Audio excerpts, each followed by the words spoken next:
Good morning, everyone. Thank you very much to the community members who have gathered here today. Thank you to the members of the media who have taken an interest in this story. On October 13th, 2 weeks ago, a young man, a 32-year-old man by the name of Taresh Bobby Ramroop, fell to his death after a completely senseless and unnecessary police interaction. At the time, it was reported that about 3 to 6 police officers had answered a call of a man throwing things off of a balcony, and that, according to the SIU, there had been an interaction, as they say, between the officers and Taresh that led to him falling to his death from the 16th floor. Taresh's family are here today because that is not the full story. They witnessed a lot more than what has been reported in the media thus far, and they are here to speak today about what they saw, about what went wrong, and about what they demand now. I'm first introducing Vanessa Prasad, who is the sister of Taresh.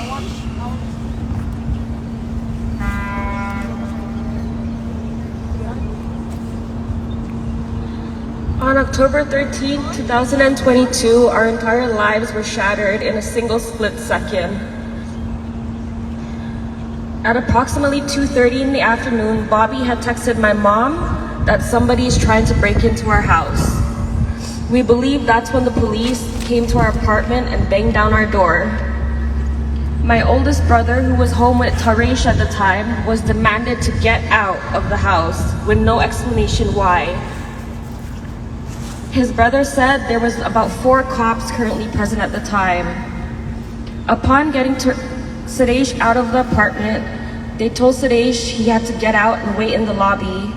They directed themselves straight to Bobby's room, where they addressed him by his name, Bobby. They asked Bobby what he was doing, and he advised them he was watching hockey.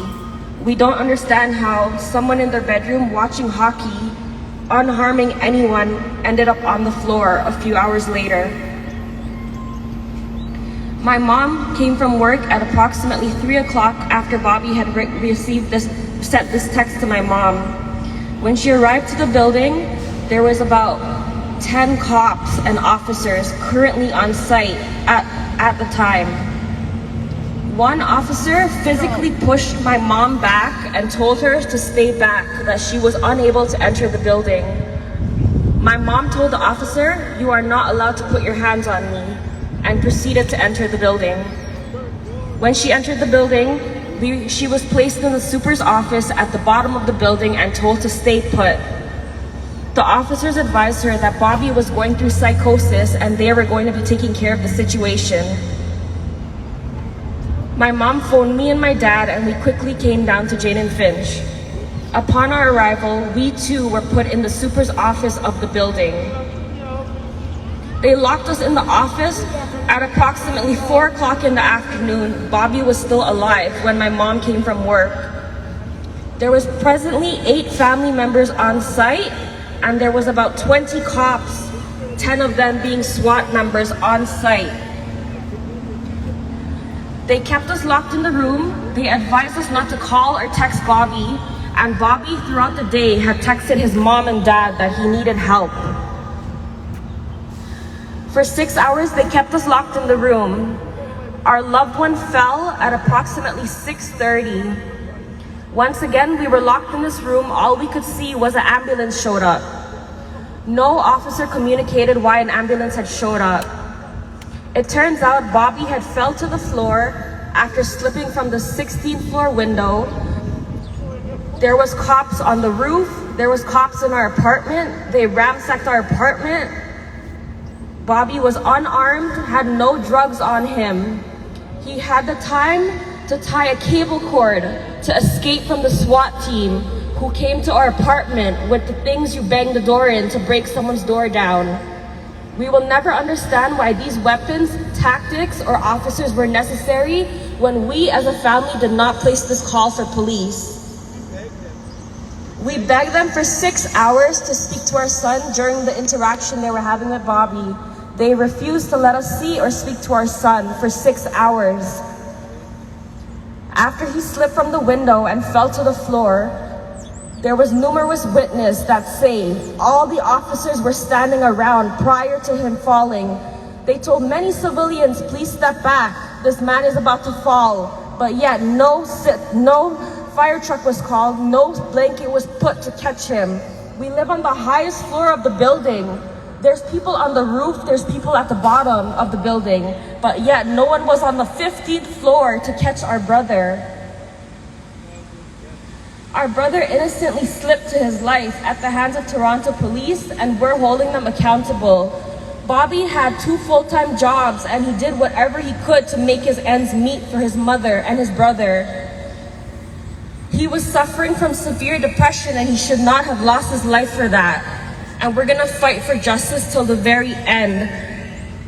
We believe that calls for disturbances should send mental health people out to help individuals, not 30 cops consisting of 10 SWAT people.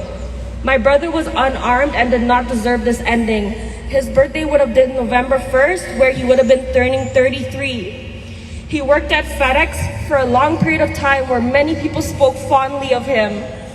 He told many people his birthday was coming up and he did not deserve this ending. We hope you continue to join us in our fight for justice because brown lives matter too. Our brother mattered, our son mattered, our grandson mattered. He was a friend to all and loved by many. The police officers simply looked at him as another number.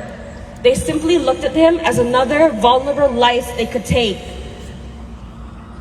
They had many hours to save him, but they chose to interact with him and harass him, which we will be looking into. For numerous hours, they said a lot of things to him that put a lot of fear and panic into him, and he did not deserve any of this. Bobby was trying to escape from the SWAT team because he was fear of them. He did nothing wrong that day except feel pain. We hope that we can fight for his justice and his voice will be heard.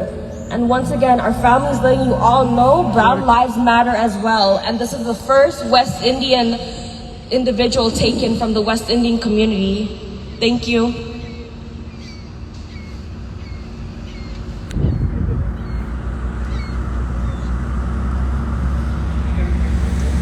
We're now going to hear from Butterfly Sabrina Gopal of Jane Finch Action Against Poverty.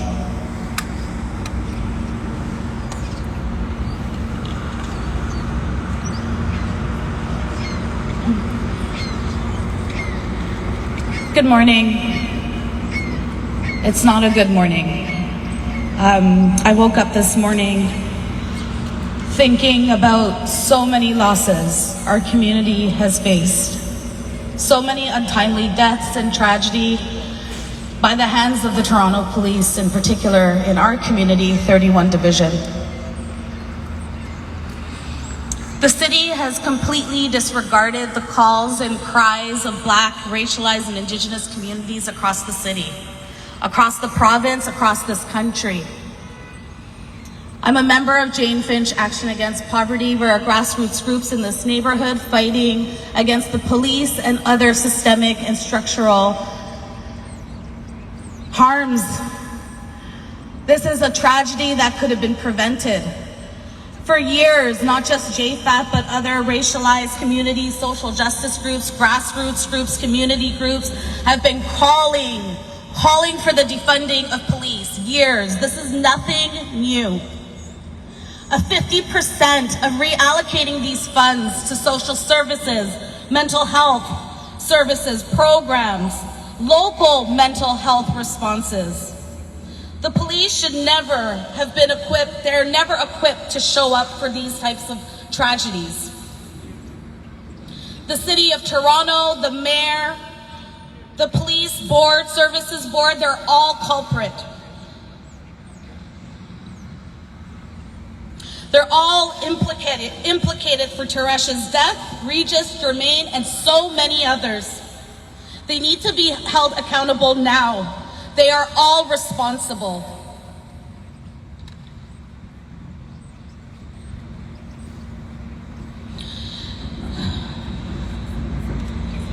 This injustice cannot continue. It shows its face in so many different ways. Our neighborhood has been in an epidemic before this global pandemic. Instead of putting access to internet and services, the police, the government have put in CCTV cameras in our community. An immediate defunding of police has to be on the agenda now. We can't have the police dealing with these types of issues that we're facing today and have been facing in the past. A society that relies on the police is not a safe society. A society that relies on surveillance is not a safe society. We call for defunding the police now. We call for the police abolishment through building community movements, grassroots social justice, connecting Black and racialized communities, Indigenous communities. This includes anti-poverty movements, labor. Enough's enough. Defund the police now.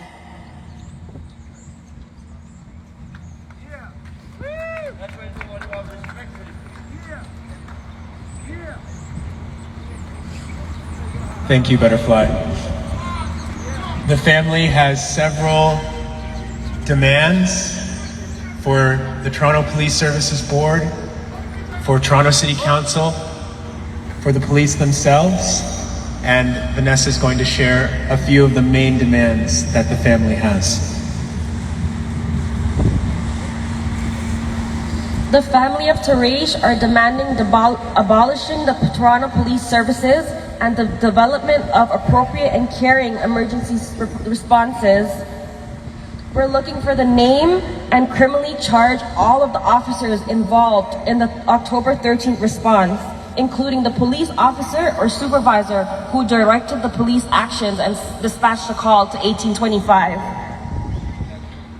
The release of the family body cam footage. We're asking for all body cam footage from all officers on October 13th, all voice recordings and all notes of police interactions with Taresh on the day of his death. Taresh was alive when his mother arrived from work, and we want to know why he ended up dead an hour later. And you guys told our family 6 hours later after his body was laying on the ground. There is so many people in the building who heard the news that Taresh had passed except his family. We were the last people to find out our baby passed. Our last. Shame. Our baby had a future and he would have been 33 next week. There was 30 police officers against my brother, and I want everyone in the media to know they lied. There was not just 6 officers. My brother was severely depressed, and just because he was depressed, he did not deserve. He was a human being just like any of us. He was someone's baby, someone's son, someone's brother. And just because he was brown, he ended up on the floor, and all they did is cover him in an orange sheet like he was nothing. He was something, and we will make sure something changes for him, because we are the 10th family, if not more, affected by this nonsense. They came into our building with the intentions that they were going to kill our brother that day, and that's what they done. And we will not let them get away with it.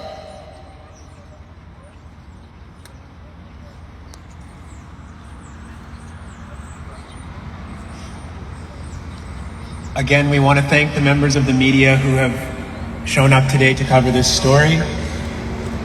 Obviously, there are a lot of things that the family can't speak to right now. I will attempt to field a couple of questions from you.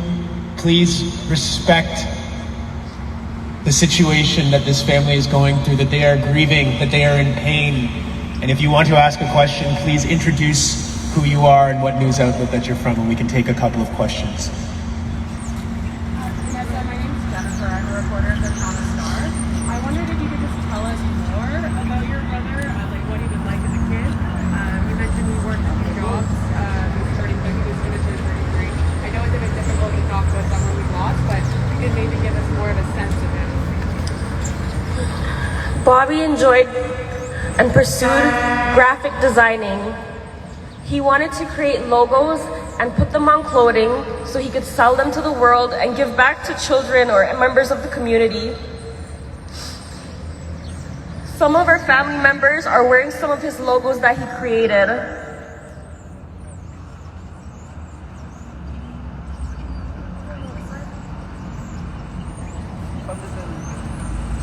Bobby created this logo from scratch.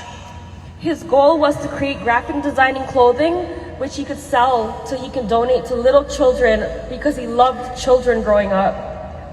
Bobby worked at FedEx and he also did Uber Eats on his feet. He never once complained. He tried to do whatever it could to make ends meet. Bobby was into healthy eating, meditating, and most of all, he loved singing and dancing. And you would never catch Bobby walking on the street without his headphones, and he would always be singing and dancing.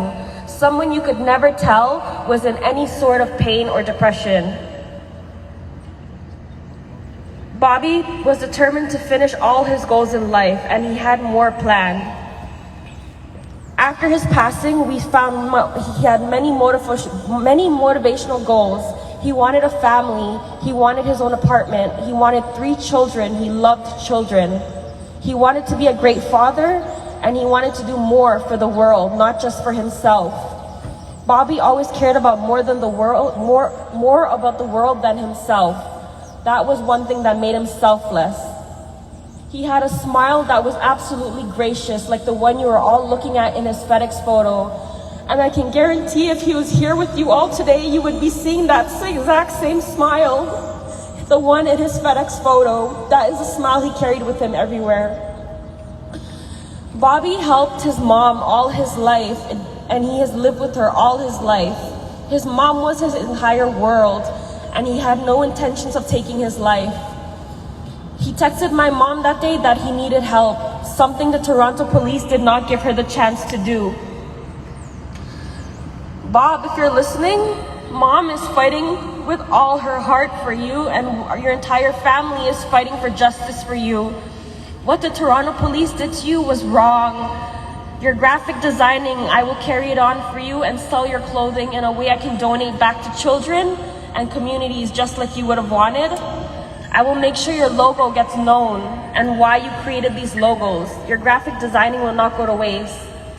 All of FedEx tremendously miss you, and you will never be forgotten.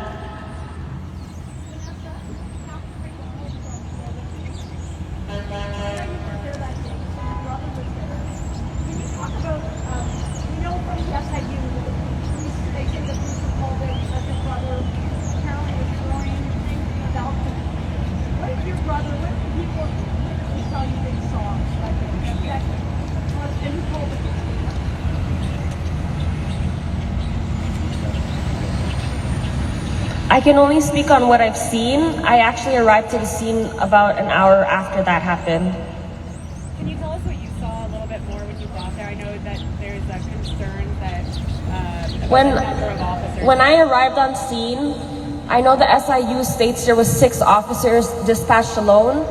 My husband and I actually arrived to about 5 to 6 cop cars, and there was 4 in each cop cars. All of it was on the road, the back of the building, the side of the building, and everywhere was blocked off.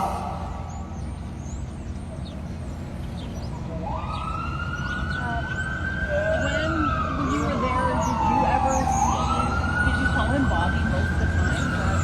Did you see Bobby on the balcony? When I arrived to the building, there was actually a police officer who pushed our entire family into the super's office that's located at the bottom of 1825 Finch Avenue West.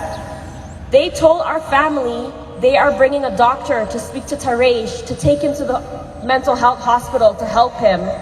So we as a family waited in front of the security cameras to see when our loved ones would come down with the Toronto police to go to the hospital, not knowing they were in the apartment, harassing him, saying all kinds of things to him that we don't know of, instead of helping him when he was in distress.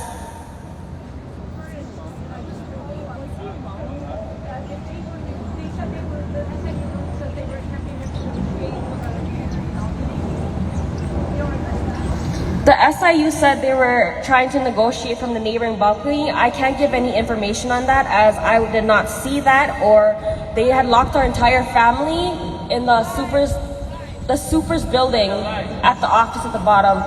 The negotiations went on for over 6 hours, and all we could see was all these officers in the bedroom where Bobby was and the bedroom beside Bobby. There was no officers on the veranda. There was no officers anywhere in the next balcony of any units. Is it your understanding that he was home alone when the police arrived? Bobby was home with his older brother Taresh, and Taresh was addressed to get out once the cops arrived. Nothing, just get out from the house. And so what is your understanding about Bobby's behavior prior to police arriving? What did your brother tell you about the situation? I'm unable to answer that at this time.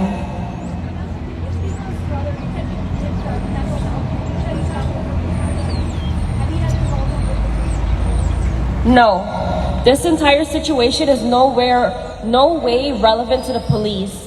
This was just a day where he felt sadder than usual, and unfortunately, he reacted in a way that the neighbors had called the police, and this police call did not come from our family. If our loved one needed help, the last thing we would have done was call Toronto police. Yeah.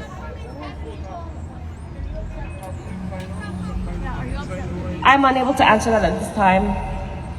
We're going to take a couple more questions, and I'm going to remind you all once again that we are dealing with a family that are grieving right now, and they are not here to speak about what other people saw or experienced. Are there any other questions? Yes, absolutely. Please introduce yourself.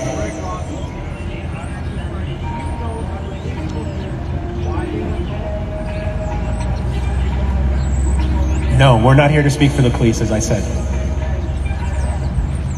And you were in an office in the lobby. How long were you waiting? Like, are you keeping track of time?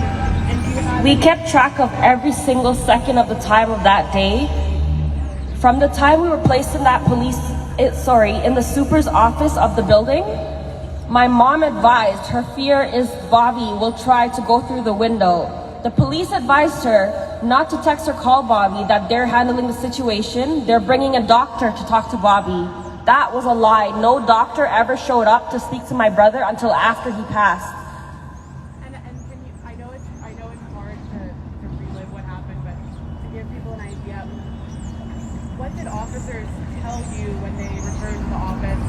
I guess how many updates were they giving you, and they finally? They gave us one update after this entire situation was going on. They never kept us updated the entire 6 hours we were in this office. The only information the family was provided was when he was deceased. They don't want me to go to the washroom, not even the washroom. Yeah, you can't even go to the washroom. That's all the questions we're going to take today. I want to say to the members of the media that we are calling upon you now. The questions that you have for the police, they're not for here, they're for the police. So we're calling on you to follow up on this story.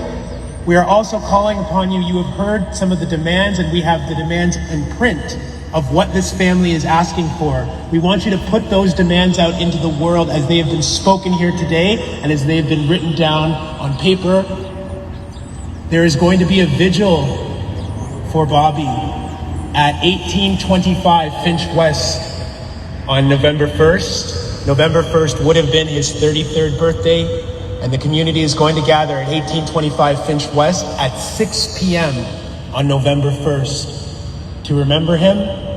We are also asking people to support the GoFundMe. We're asking the media to promote the GoFundMe. It is not enough to come here and absorb this family's pain.